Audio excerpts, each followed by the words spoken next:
warahmatullahi wabarakatuh. Selamat pagi Anda semua, bagaimana kabarnya hari ini? Semoga tetap dalam keadaan sehat dan juga tetap dalam keadaan semangat. Tepuk satu, yes, tepuk dua, yes, tepuk setengah, nih. Jadi hari ini kita akan melanjutkan pembelajaran kita pada tema 8, Pelajaran Mudah Karena, subtema 1, pembelajaran 5 dan 6. Sebelum kita memulai pembelajaran hari ini, let's say basmalah. Bismillahirrahmanirrahim.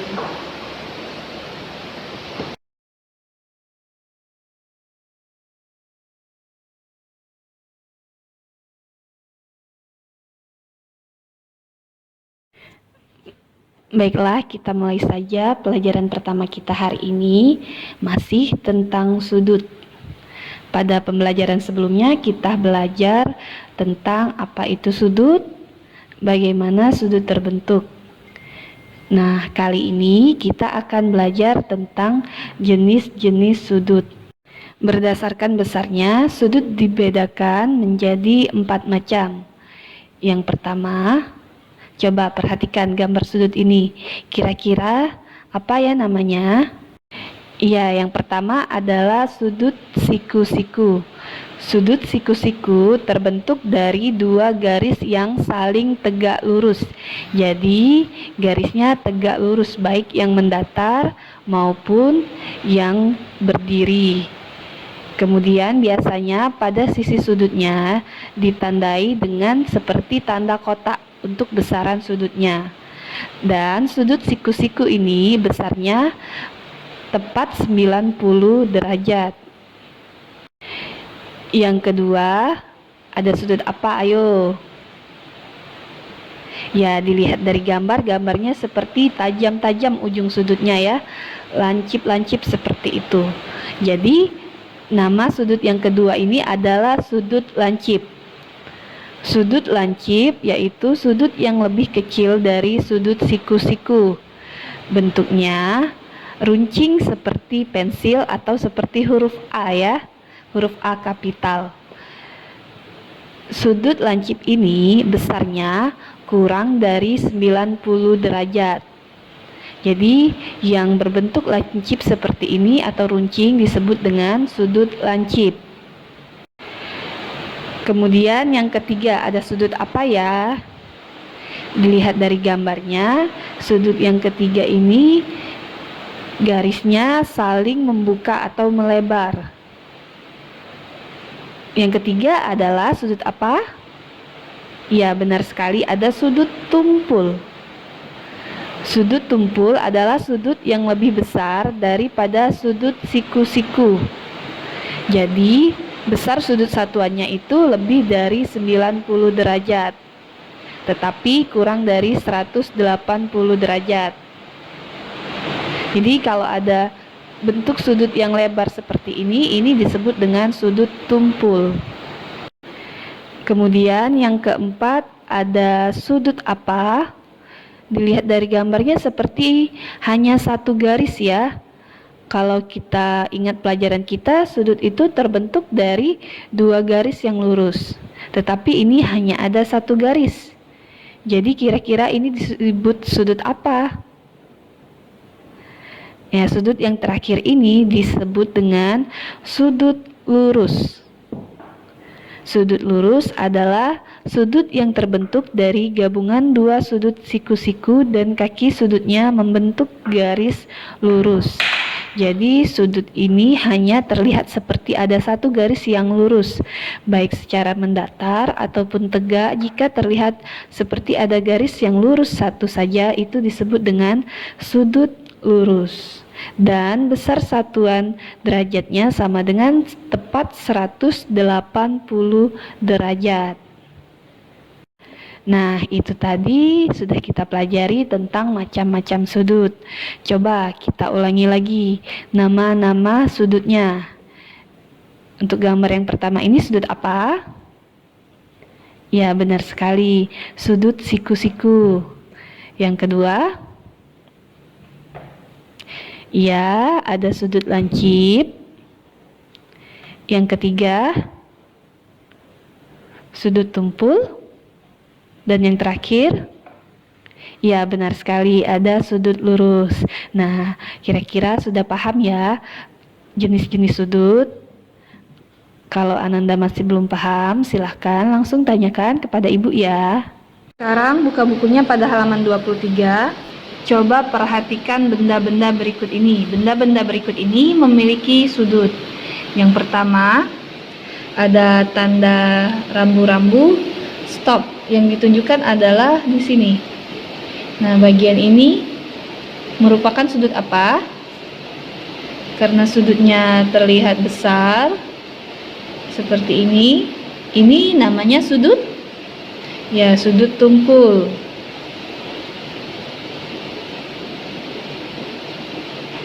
Kemudian gambar yang kedua, lihat yang ditunjukkan adalah bagian ini. Nah, dilihat dari gambarnya, ini sudut apa? Ya, benar sekali, ini adalah sudut lancip.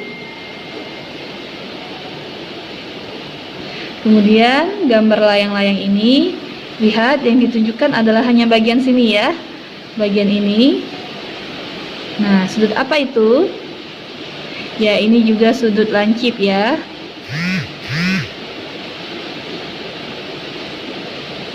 Dan ada gambar papan tulis nih. Yang ditunjuk adalah bagian ini. Lihat, saling tegak lurus, berarti sudut apa? Ya, ini adalah sudut siku-siku.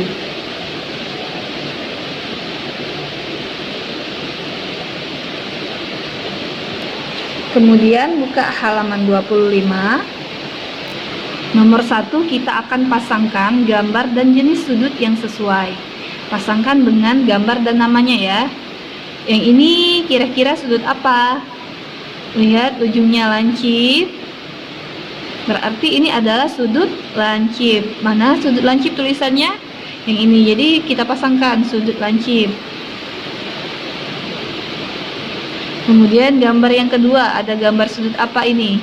Lihat garisnya lurus tapi di sini melebar atau membesar.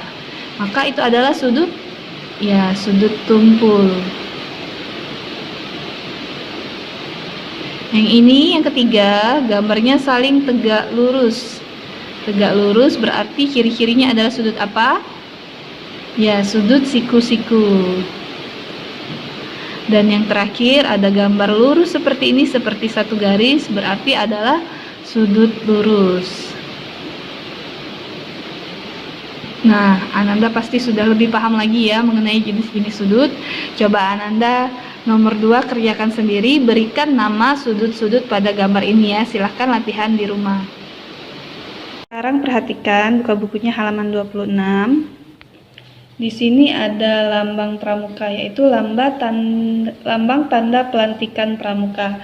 Lambang tanda pelantikan pramuka ini sebagai tanda bahwa Ananda sudah resmi menjadi anggota pramuka.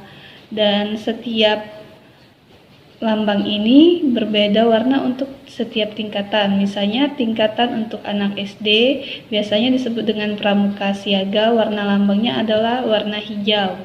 Sedangkan untuk anak SMP atau pramuka penggalang warnanya warna jingga atau orange, dan ini yang berwarna coklat adalah lambang pramuka untuk anak SMA yang disebut dengan penegak, dan juga lambang pramuka pandega atau pembina pramuka ya. Nah, lambang tanda pelantikan pramuka ini ada 2 macam tapi gambarnya sama ya. Apa bedanya? Untuk yang berbentuk bulat adalah lambang untuk pramuka putri, dan yang berbentuk seperti belah ketupat adalah lambang tanda pelantikan pramuka untuk putra. Dan bentuknya atau ukurannya ini berbeda ya.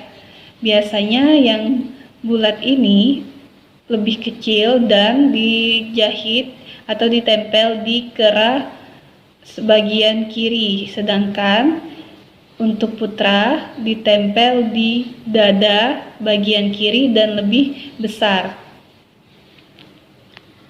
Nah, kita perhatikan di sini ada arti-arti dari gambar pada lambang tersebut. Ini melambangkan atau gambarnya adalah padi dan kapas ya. Padi dan kapas melambangkan kesuburan, yaitu padi sebagai pangan atau makanan dan kapas sebagai sandang atau pakaian. Kemudian yang di tengah ini ada gambar apa? Ya, benar sekali, yang di tengah adalah lambang tunas kelapa. Tunas kelapa itu merupakan lambang gerakan pramuka, yaitu lambang utama dari gerakan pramuka. Jadi setiap lambang pramuka ada tunas kelapanya ya. Dan yang terakhir ada di tengah-tengah sini ada titik-titik bintang. Nah, 5 titik bintang. 5 titik bintang ini melambangkan Pancasila yang terdiri dari 5 sila.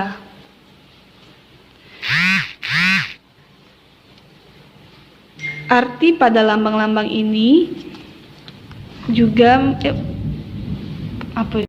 warna pada lambang-lambang ini juga memiliki arti. Warna dasar coklat melambangkan warna tanah sebagai sumber kehidupan, sedangkan warna kuning pada gambarnya melambangkan kekuatan dan keagungan.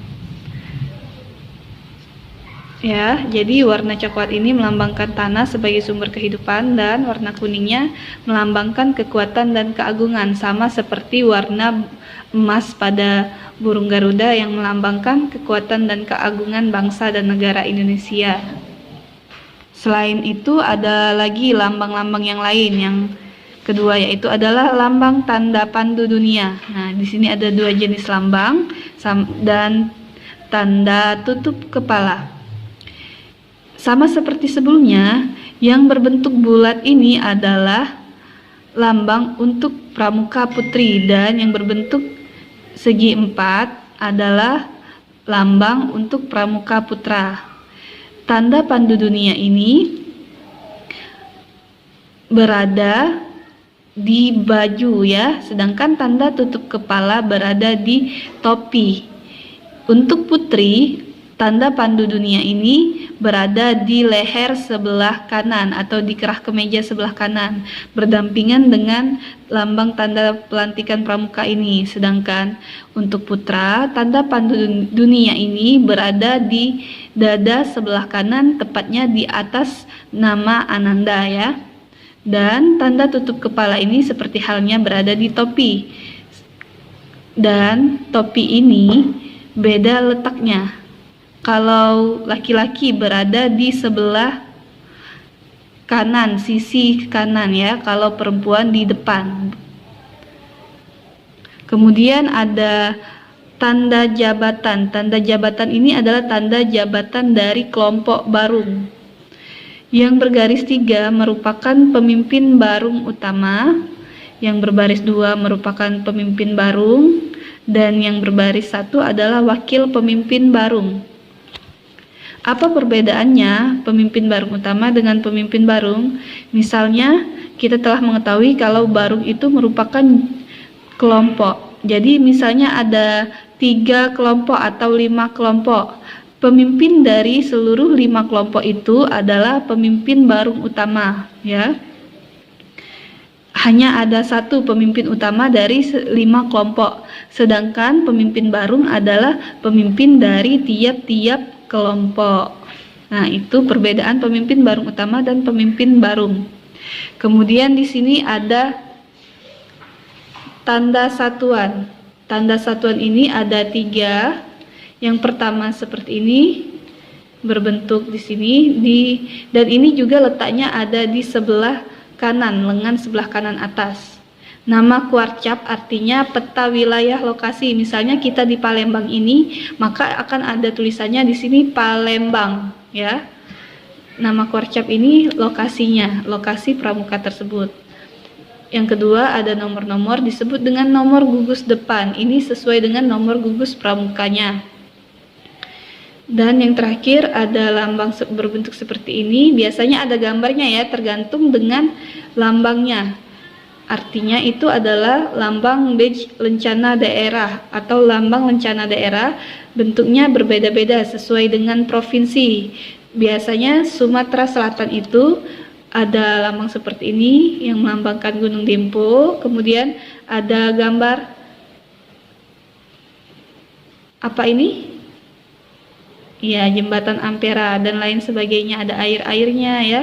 Itu lambang untuk Sumatera Selatan. Di sini ada tulisan Sumatera Selatan. Jadi tergantung setiap provinsi berbeda-beda ya. Itu adalah lambang tanda satuan. Nah, untuk lambang-lambang pramuka sampai di sini dulu. Nanti kita akan membahas lambang-lambang pramuka yang lainnya. Jika Ananda masih kurang paham, silahkan langsung tanyakan kepada Ibu.